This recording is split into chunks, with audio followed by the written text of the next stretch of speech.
slide, let's talk about related studies. And related studies, I like to refer to that as a non-traditional academic class, because it is extremely important here at MEGS that we do tap into the students' strengths outside of traditional academic performance. And we do that through a couple of things. Number one, we're very proud to be able to offer 5th and 6th graders 2 related arts classes a day. This allows them, if they choose to, they can participate in band or strings as a year-long class, and also have a 9 weeks of computer, 9 weeks of art, 9 weeks of drama, and 9 weeks of PE. So it doesn't, when you choose band or strings, it does not eliminate you from that opportunity. So we're really proud about that, that we have that option. We're really looking to fill 2 band classes in 5th grade and 2 band classes in 6th grade, as well as 2 band classes in 6th grade. I'm sorry, 2 strings classes in 5th and 6th grade as well. And we're going to give you some opportunities to be exposed to the work that happens in our band and strings classes, as they are tremendous. Then we move to 7th grade. 7th grade, then you commit. If you want to be a string student, it would be a year-long course, or a band student. Otherwise, you would go into those 4 9-week rotations. We do not have the option of having 2 related studies after 6th grade. And then 8th grade, we have what's called an advanced course in related studies, where you will pick a course, band, let's say, for a year, strings for a year, art, advanced art for a year, advanced computer for a year, and so on. And you have, if you're with us for 5th, 6th, and 7th grade, you have 3 years to try to figure out where you want to commit for your final year. And I will tell you, we also do have a performing arts drama program here at MEGS, which is in the rotations, but also in 8th grade, that advanced drama is a performing arts class for the school year. It's also important for you to know that we do have recess every day. I know that some people have an idea of what they think MEGS might be, that it might be militaristic, or, you know, we don't allow kids to be kids and have that time, the social time and the physical activity time, but we absolutely allow that. We think it's extremely important, so we never overlook those things. All right, so now we want to show you, and I hope that this is going to work, and if it doesn't, again, bear with us, and we will make sure to get this up on the site. We want to show you a band video of our band students and the amazing work going on there, along with a strings video. So hopefully this is going to work. So Dr. Mullins, if you want to get that started for us.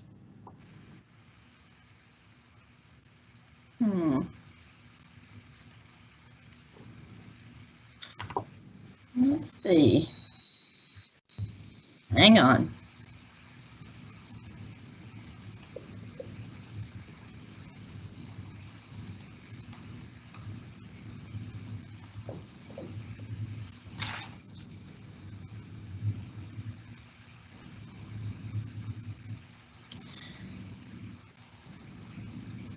So it's telling me that I don't have any audio.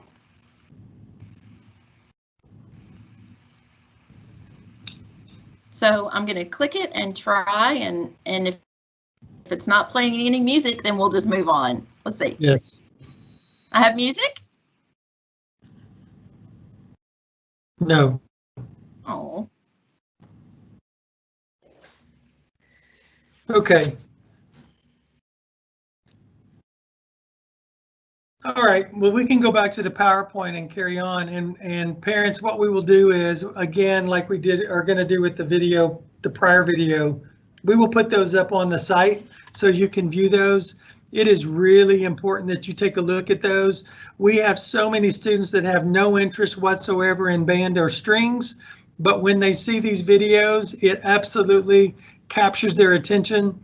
And as we all know, the benefits of being in performing arts certainly supports the traditional academic work in schools. So we're going to go back to the PowerPoint. We're providing you lots of opportunity to give us your grace and patience. Thank you very much. All right, so the other thing that I think makes our school really fantastic is the SEL, the social emotional learning, along with the clubs and sports. One of the things, we have many things, but one thing that stands out at MEGS is that we are not a neighborhood school. We are certainly far from a neighborhood school. We are a school where students come from all parts of Davidson County. And because of that, there are things that we like to put in place because we want to help students feel a part of our school. We want it to feel like a neighborhood school. So there are many things that we do. First is we have an integrated SEL curriculum. We actually have an SEL facilitator, Ms. Susan Purcell-Orlick, who's doing amazing work with the SEL work here at our school. And again, her SEL website, I cannot emphasize enough how important. If you please go visit SEL at MEGS, that's actually .weebly.com, not at weebly.com, SEL at megs.weebly.com, and you will find some amazing articles, some videos, all kinds of things that you can pick and choose from to use, whether you're a student at MEGS or not.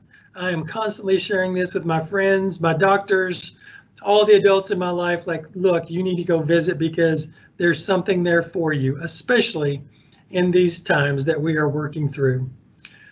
We do use a specific program called Move This World when we are using our SEL curriculum, and Move This World is out of New York, but we have done wonderful things with this program.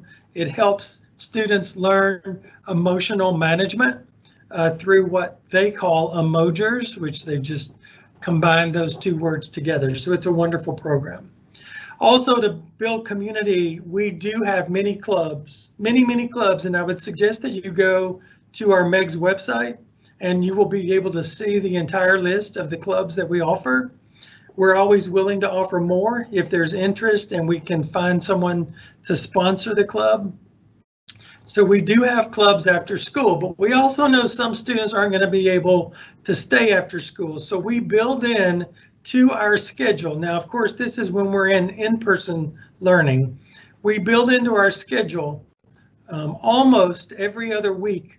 We modify our Wednesday schedule to stop our traditional classes at 1:40, and students move into their clubs that they've signed up for the remainder of the day until 2:55 before dismissal.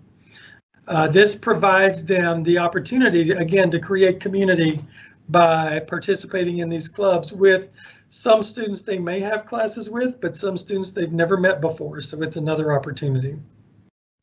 Also, many people ask the question if we have sports at MEGS, and as an athlete myself in school, I know how important sports are, so we do offer all the sports that any middle school offers, with one caveat, that is that we do not have a football field. So our kids that are interested in playing football, it's called a co-op, and they co-op with West End Middle, and it works very nicely. The kids can take the MTA bus over and they get to West End as the building is dismissing. So it works perfectly for our kids and they're able to participate with West End Middle School. We also have wrestling, which is a co-op as well because we do not have the space for wrestling. So they are wrestling with Graymar currently, and I'm assuming that that will continue next year. But all other sports we have here at MEGS, coached by our MEGS staff. All right, so there's a lot of questions surrounding transportation, and I want to explain a little bit about that. Transportation for us, we do not have yellow school buses. All transportation is done through WeGo, formerly known as MTA. So the transportation looks like this. The WeGo buses are public buses from your house to the depot down at Music City Central. Once they get to Music City Central, there is a MEGS bus waiting for the students. They go directly to that bus. It is only for MEGS students, and it brings the students directly to MEGS. No stops in between, and no one is on the bus other than the bus driver and our MEGS students. They drop off directly in front of the building, and that takes care of the morning. And in the afternoon, the buses are back where they were, dropping off students in the morning, right in front of the school. Students enter onto the buses, and it goes directly to Music City Central with no stops in between and only MEGS students. Once it gets to Music City Central, then students get on public buses to get to their final destination. Our building hours are 7:30 to 3:30. We need for students not to be dropped off before 7:30, as that's a safety issue. We do not have any supervision before 7:30. We do expect students, dismissal is at 2:55 and 3 o'clock each day, and we expect all students to be off campus by 3:30 unless they are under the direct supervision of a teacher for tutoring or a club, something that's certainly been driven by the staff member. If that is a problem, we do offer Fun Company here on site in the cafeteria. They are available from 6:30 to 7:30 in the mornings and 3:30 to 6 in the afternoons. That sign up is a hot ticket, let me say. So if you do get accepted to MEGS, you are interested in and accept the position, I would suggest that you reach out to Fun Company ASAP to try to secure a spot. We also use Everett's Communications. Some of you come from schools where Everett's is used already. I will just tell you it's a very simple platform that makes it easy for our teachers to communicate with you. We have really worked on our communication because the complaints that we had about communication was there was so much of it, which is, I would say, a compliment. However, we also know that we can have information overload. So we've really worked on combining communication by teams of teachers so that you get a weekly email from each teacher. But it is a very, very easy way for us to be able to communicate with you and you in turn back to your teachers. All right, the big question, homework. Oh my goodness, how much homework do we have at MEGS? I hear that homework goes till midnight, 1 in the morning.